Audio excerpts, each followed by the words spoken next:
application, like the .NET or the Java-based application, or for Node.js, stuff like that. So you have the app service specific agents, which basically helps you to delve into the details of the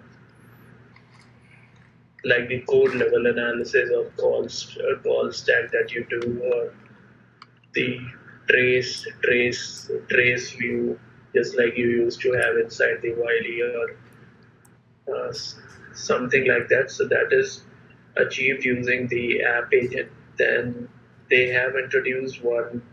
I mean, earlier it was pretty limited. The machine agent functionality was pretty limited to reporting the CPU memory and the network I/O disk I/O. But now they have broadened that horizon altogether with the introduction of functionality called server visibility, or server infrastructure monitoring, that they used to tell it in today's term.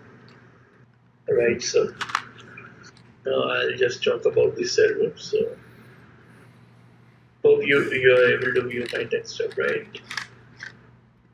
Yeah, I can see. Okay.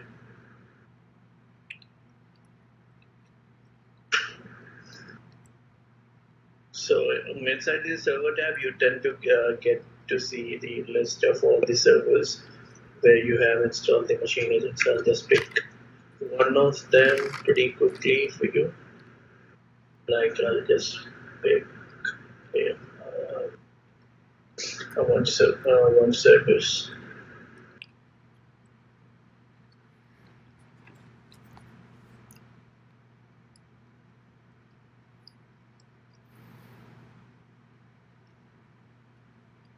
And it gives you the what has been my CPU load average with respect to the process. The availability dog basically tells you the server availability. Obviously, it has to rely on the agent to work for reporting this particular part.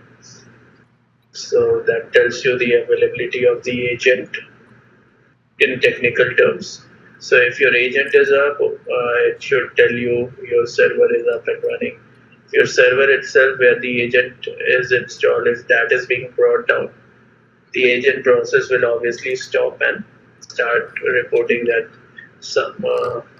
your server has gone down. Similarly, the basic idea of having the CPU, memory, stuff like that is there. The network piece is there. The volumes are there, right? So how many different partitions that you have on your servers, what is the total free memory usage, current usage of those stuff, what are my top 10 processes which is consuming my CPU or which is consuming my memory, everything on that layer. And then if I want to jump into the specific tabs, like I want to specifically concentrate on the process view, I get to see what all processes are running onto my server. What are the different volumes that I do have on my server? What is their current stats?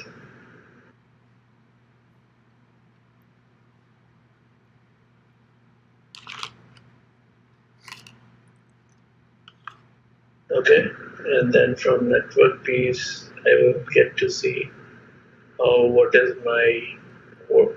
many network card do I have on my servers, and then if there are any containers running in or any Docker instances running on top of my base server, we get to see that specific idea as well. Right, so this is pretty much from the server monitoring piece of it. And obviously, as I talked about that, for achieving this particular stuff, we have to enable the machine agent on the target server that we intend to monitor altogether. If you remember the CA Wiley, there used to be the concept of having the metric browser, right? Right. At the left pane of the Wiley console altogether. So on the similar lines, we have a similar kind of matrix browser in App Dynamics as well, where your entire matrix, which is being populated by the agents, are available. You can actually explore those stuffs to see what is the current matrix that are getting reported against each of my servers, each of the application, kind of everything. I mean, whatever you imagine, whatever is being pushed from the different set of agents that we have blown up in our infrastructure landscape, everything is available from that point of view. Like, I want to be very specific with my specific hardware details. Like, I want to see what are the matrix getting reported for my this box. Okay, and then I'll see how to see the CPU utilization. Multiple cores that is running on, so I want to pick one of them.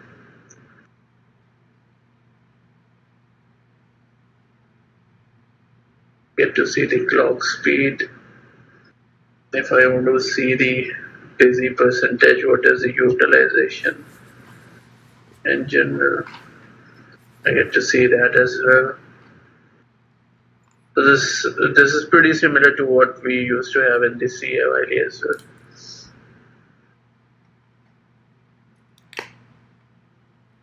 And say suppose there is one concept of having plugins likewise we have in Wiley for EP agent and the other data that we might be interested in ingesting inside the Introscope and other components. So in the App Dynamics on the similar lines, we have the plugin concept, but that plugin runs on top of the machine agent. So in order to have in order to run the any extension or plugins, that server or that location must be having the machine agent. So that plugins basically runs as a process, and on top of that machine agent, you can spin up the plugins to fetch the data about the active MQ or TIBCO EMS queues or maybe RabbitMQ. You can use this SSL certificate to check the certificate expiry of particular URL. You can also have the extension to monitor the Docker container stuff.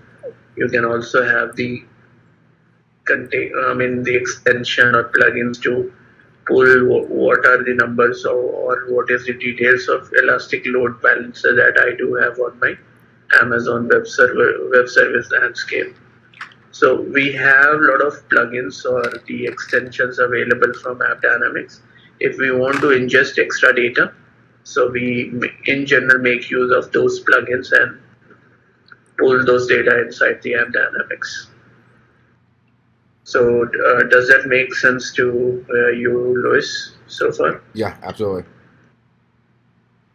Okay. Do you have any question before we probably jump into the application as to what we get from the application layer? Nope, I'm good. Okay. So I'll again quickly jump into the application layer. Alright, so I'll just pick one of the application.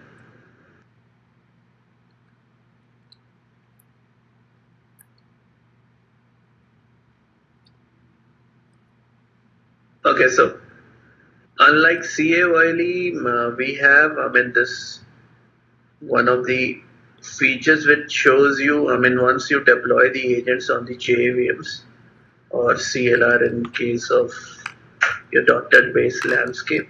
So once you deploy those agents, what it does, that it automatically starts showing this application flow map. Say suppose one of your nodes or the JVM is making a call to a different component or different layer of application, you get to see that flow getting originated from one layer going down to the another layer, just like this Puma Blurb service is making a three JMS calls.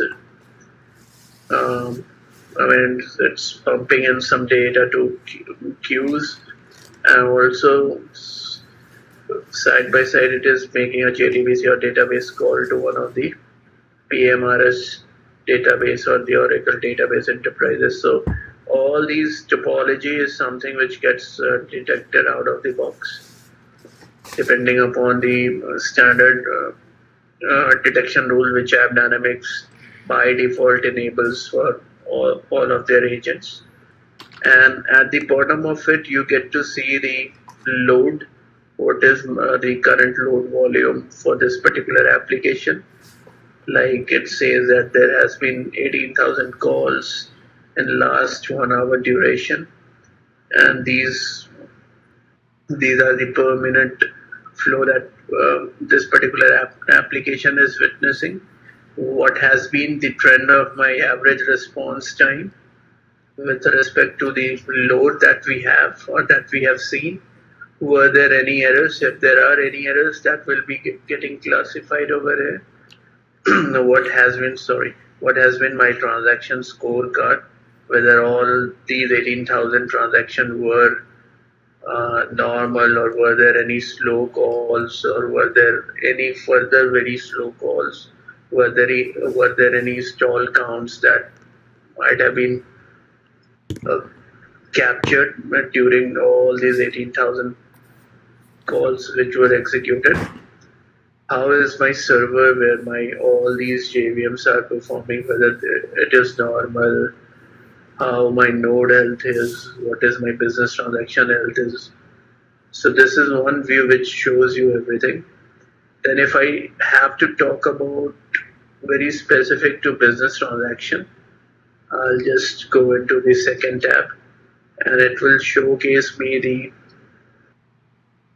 out of the box detected transaction list of transaction altogether.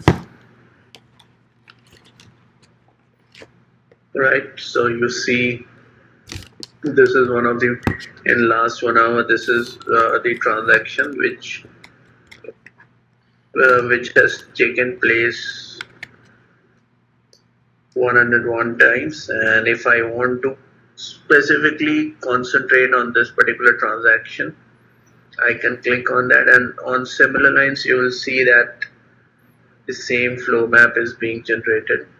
So there is something which is making a call and getting processed on this particular JVM itself. Since it is making a search service, this is getting processed inside this particular JVM itself. Right, so the response time, since the call is taking place inside the same JVM, this response time is very low, very good, I would say.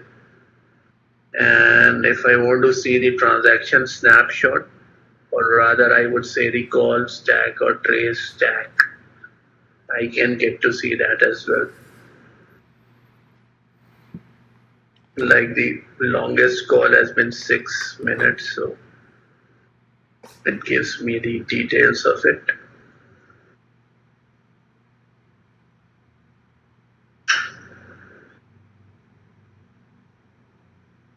What were the call stack or method flow class were loaded? Basically a call graph, so it is making a servlet call, nothing else. And were there any slow calls, which is not being in this case? What did this particular transaction initiated any remote service call or DB call? Not in this case, obviously. How my servers have been performing during the execution of that transaction, that can also be captured through. It gives you very in-depth details of those stuff. right? So I'll just quickly look into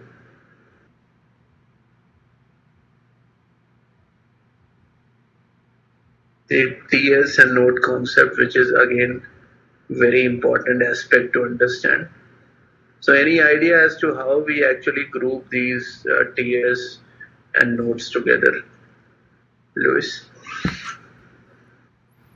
So the last part again?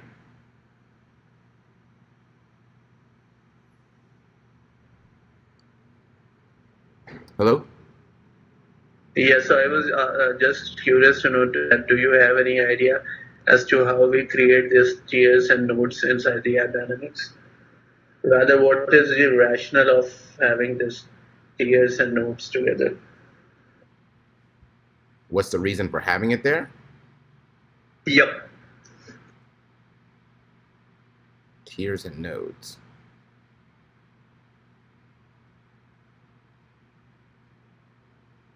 Okay, so no issues. I'll just give you a brief summary. So that will make it a lot clearer to you. So what happens, say suppose we have this search service, right? As you can see, we have three tiers for this application.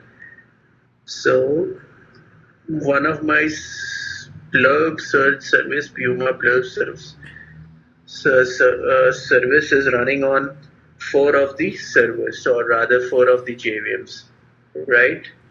So if I have to club it under one umbrella, I give a meaningful or rather a logical name, or I give it as a tier that whatever I create one logical tier with the name Puma Blurb Service, and since all this Puma Blurb Service is running on four of the nodes or four of the JVMs, I will park all those similar kind of or similar functionality of nodes under one logical tier, which we call it as tier is in the app dynamics, and then we will attach or tie up those similar functionality nodes under that umbrella.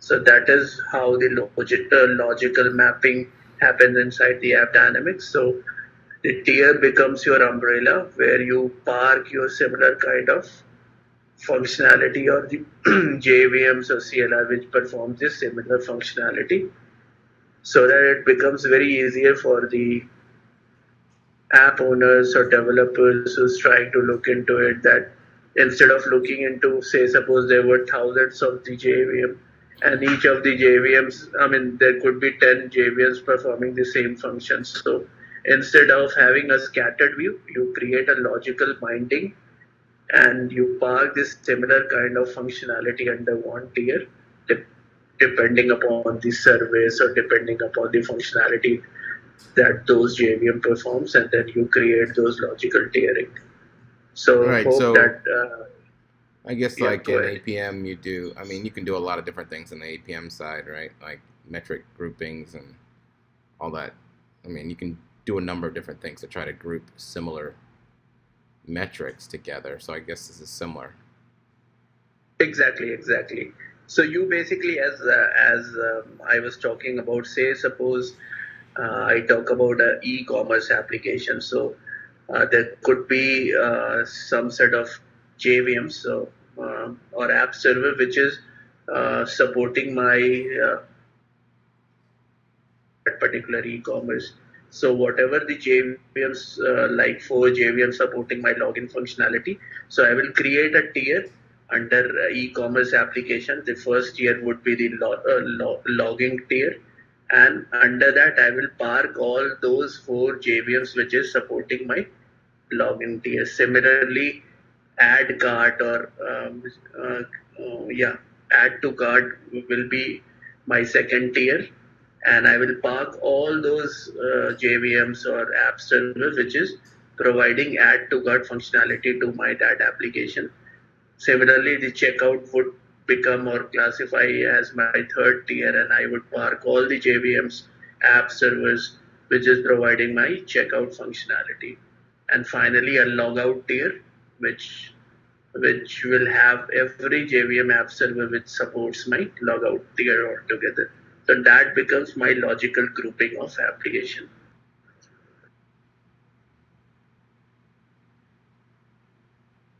Does that make sense to you, Yep. Louis? Yep. I get it.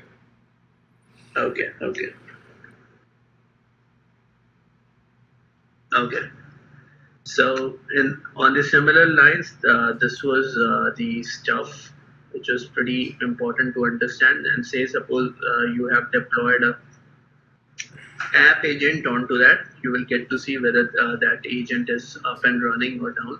If it is down, you will get a down arrow and percentage as 0. If there are any machine agent deployed on those nodes, you will get to see the status of the machine agent as well. And at the end of it, you will get to see when was that app server last restarted, those kind of stuff as well.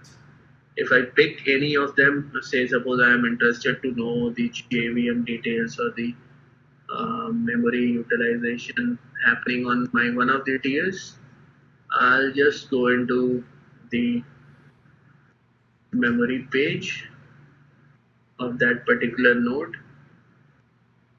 and that will give me the holistic view of how my heap and garbage or the other memory pools with respect to the JVMs are performing.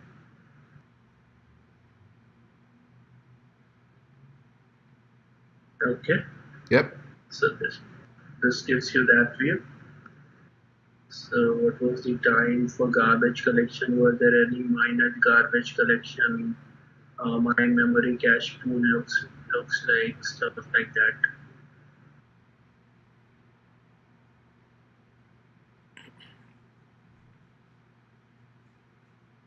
Again, one important thing that you guys might be using as and on what basis basically these transaction rules or instrumentation is taking place. So if you go into the configuration tab, you will get to see the transaction detection rules based on which AppDynamics captures all those business transactions and create those automatic mapping and everything. So if you get into the configuration under the transaction detection, you get to see all those rules like the one that says Java auto discovery rule. If I want to edit it, you will get to see what exactly is enabled under that. If you go into the rule configuration, the first summary page is pretty much self-explanatory. The summary or the rule configuration page talks about what exactly it looks for. Like it might look for the servlet call happening on that particular JVMs. It might also look into the binary remoting calls getting initiated from that tier of your JVM. Were there any strut actions? Were there any Spring Beans related transaction getting initiated? Were there any EJB calls? Or were there any plain old Java object calls that might have been generated? Were there any JMS related calls? Were there any web service calls, stuff like that? So at times, if I know that my application only consists or is based upon the servlet calls, I'll tend to come uncheck all those technologies which are not the part of my application landscape, and then I'll just choose what is there into my application landscape. But by default, what is suggested is that initially keep the every settings on the default mode. Go to your app owners and have a discussion with them. That boss, this is what we are getting out of the box. Just let us know what extra customization that I need to do at my end to include or exclude certain set of things from AppDynamics. Similarly, on similar lines, if there is probably there could be a custom transaction and we want to tap those custom transaction, we can create our own rules like what is the agent, what could be the entry point of my transaction,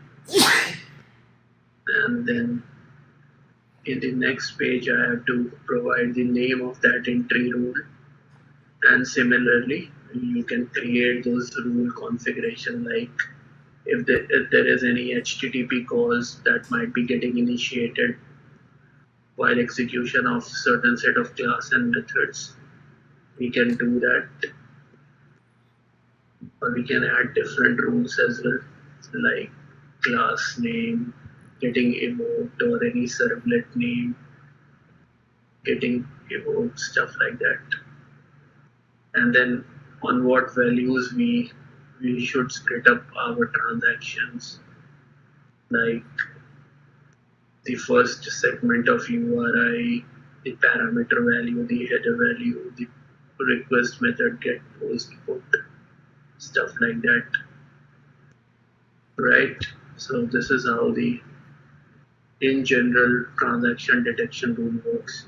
Now, Similarly, the backend detection rule will have the default rule as to on what basis App Dynamics actually picks up the backend calls which is being made. Like I can pick and choose those stuffs as well. Like what are the different Java nodes that it should detect out of the box for Java. Out of the box, it is enabled for Amazon S3 bucket, Amazon Web Service Call, Cassandra SQL, HTTP, IBM, QGMSJ, Zolt, Kafka, MongoDB, RabbitMQ, RMI calls, stuff like that. So on the fly, we can enable, disable certain things depending upon the technologies. The error detection rules probably include, I mean, if there are some known exceptions which is getting classified as error inside my transaction, I can come here and include those stuff that please ignore my these known exception into the application. We can add a custom logger to catch certain methods and calls. We can ignore certain set of messages from the log base. If there are any known HTTP return code errors which is classifying my transaction as error, I can add those to exclude those values to be classified as the error transaction. So this is how the customization or the instrumentation part works out of the box. If I want to enable the service endpoint stuff, we can do the stuff in the similar way. This is the general idea about the App Dynamics. For the database, if you have enabled the DB agent, I'll just take probably 5 more minutes. I hope you have some time, right? Yep. Yeah, so for database, once you enable the database monitoring, you also get to see what is the total time spent, how many calls were there into this database.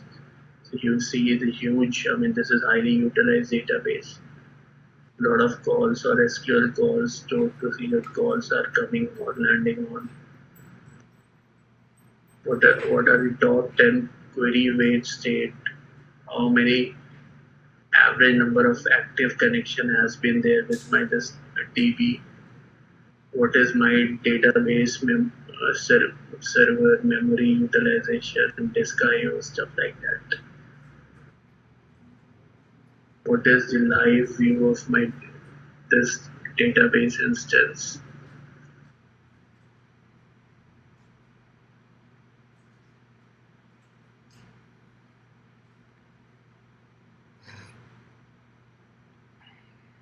Was there any activity going on?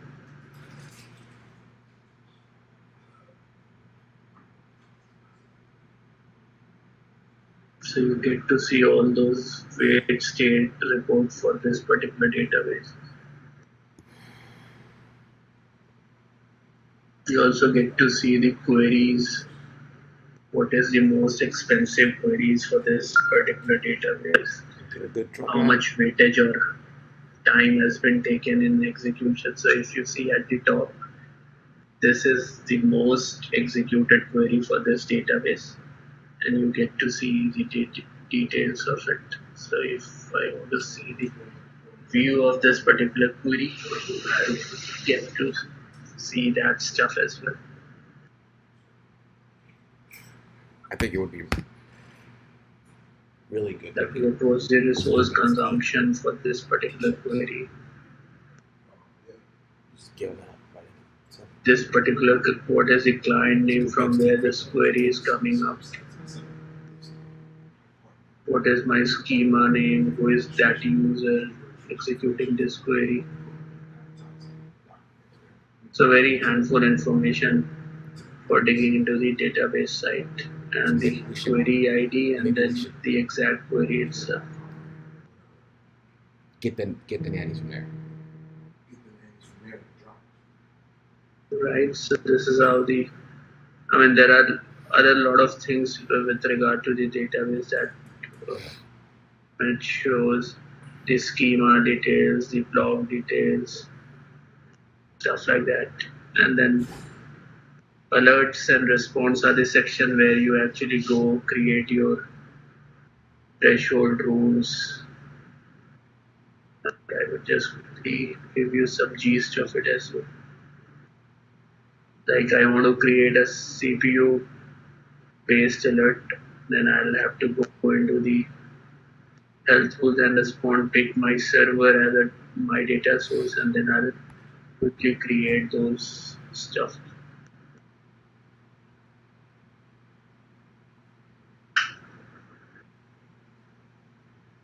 Right, so it says that this particular health rule is checking the CPU utilization, what is affected, all the servers in my tenant, what is the threshold that I have defined.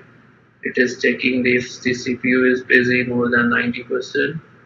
Then throw me a critical alert if what is the warning condition. If it is more than 75, throw me a warning condition alert. That is how the whole alert logic works. So I'm sure Ravi will be taking, I mean, if we need to go into the in-depth of any section, Ravi will be covering up those aspects as well. But just to be have an overview to this tool, I'm just letting you know all the stuff. And from dashboards and reports, we can create the very good dashboards as well. Just quickly show you one.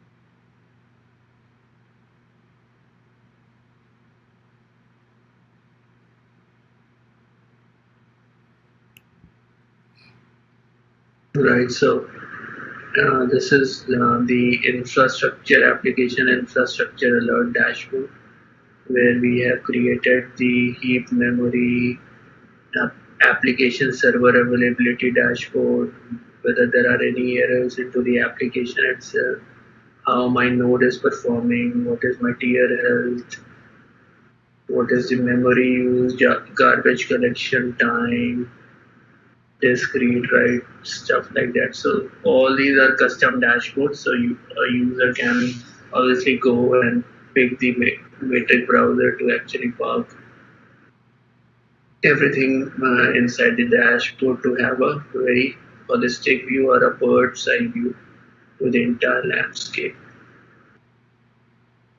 Right, so I'm pretty much sure that you must be aware from where you can have the documentation of AppDynamics. Yeah. Lewis? Yes. Yeah, I know where to get it. Yeah, so it is available on the docs.appdynamics.com, and just for the instance you want to try using this AppDynamics tools from your laptop, you can register for a 14 days trial version, and they will give you the binaries which can be set up across your laptop. and then you can install the app dynamics and do your testing, play around just to understand or grasp more information around the solutions. There are a lot of videos available. I'll just let you know the site where you can view a lot of videos with respect to app dynamics. This is Vimo. So if you hit the Vimo, you will get to see a lot of videos which talks about how to configure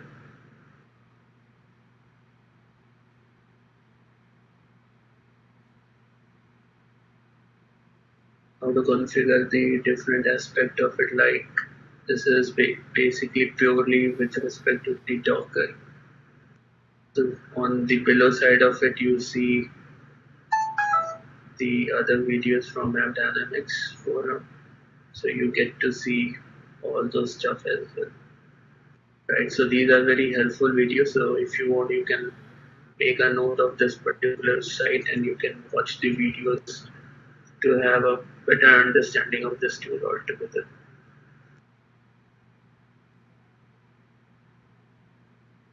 Right. So this is what the core purpose of this session was, to give you an overview of this product capability, the source material from where you can actually learn more, and then you can get back to Ravi with your query concerns. And Ravi and our team will be more than happy to help you